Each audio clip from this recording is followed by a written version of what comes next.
All right, let's go over some of the basic editing features or user features in your iMovie.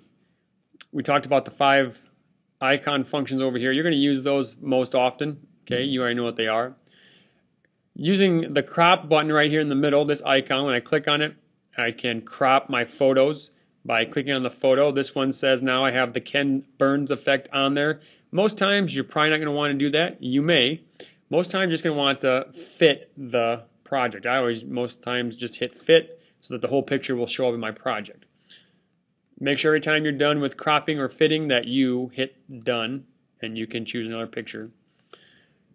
If you would like to edit a font or the titles, you click on and you highlight the blue rectangle, which is showing me I have a title on that slide. Once it's highlighted, it will show up over here a little bit bigger.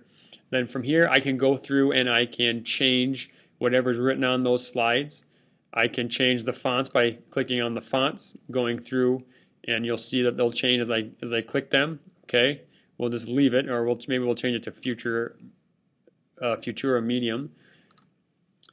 Then I click done. When I'm done, you'll see it's not highlighted anymore. Same thing for if I'd like to edit my photos. This is for editing the length of my photos. I click on the little blue rectangle, I go to clip adjustments, and then I go to duration and I change it to however long I want that slide to appear. This one's going to appear for 4 seconds. If I want every single slide in my show to appear for 4 seconds, I can click this little box right here that says applies to all stills. We're not going to do that right now. Sometimes you might, sometimes you won't. It depends. If you have a time length like you do for this project, you might have to finagle with your pictures so that they're all a little bit different so that it comes out to the time that you're supposed to have. If you want to do the same thing for your music, if you can click on the little white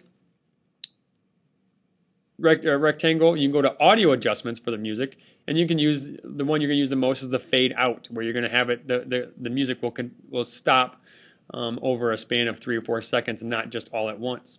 Especially you want to do that if you're doing multiple music selections so that you don't have music over each other. If I want to change the length of music, all I have to do is go to the end, shorten it up. If I want to drag it out or stretch it, I grab it and I just pull it farther. I can only go to the end of my project though. If you'd like to delete something, all you have to do is highlight it. If I don't like this W picture, I want to get a different W picture, I can highlight it, and all I have to do is hit the delete button on my keyboard. Same thing if I wanted to delete this transition. I can highlight it. Once it's highlighted in yellow, I hit the delete button on my keyboard and it will be gone. And I can add another one in there. If I want to delete the title, I don't like that title on my slide anymore, same thing. I highlight it, hit the delete button, it's gone. I can find another one, or I can leave it blank. If I want to watch my video or my iMovie as I'm making it, there's a couple ways to do that. One way is the play button down here. This play button, once you hit play, it's going to start from the beginning. And then once you hit the play button again, it'll stop. But you'll notice if I want to keep playing and I hit the button a third time, it's going to go all the way back to the beginning. You're probably not going to want to do that.